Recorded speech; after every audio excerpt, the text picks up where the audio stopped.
Hi friends, तुमच्याकडे पण लहान मुले असतील, ते पण खाण्यासाठी कंटाळा करत असतील, तर त्यासाठी मी एक चटपटीत रेसिपी घेऊन आलेली आहे, ती म्हणजे रोस्टेड पनीर।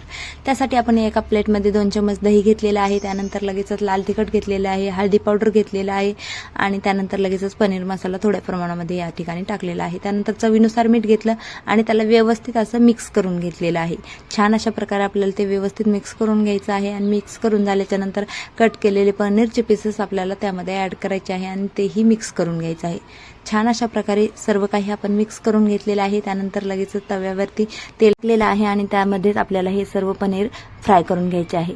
व्यवस्थित अशा प्रकारे आपण एक एक करून टाकलेलं आहे आणि त्यानंतर लगेचच आपल्याला गोल्डन ब्राऊन कलर येईपर्यंत आपल्याला याला फ्राय करून घ्यायचं आहे आणि व्यवस्थित हलवून घ्यायचं। हलवून झाल्याच्या नंतर लगेचच आपले रोस्टेड पनीर बनवून तयार झालेले आहेत। मुलांनाही अशी चटपटीत रेसिपी खूप आवडेल, त्यामुळे तुम्ही पण एक वेळेस ट्राय करा आणि व्हिडिओ कसा वाटला कमेंटमध्ये नक्की सांगा।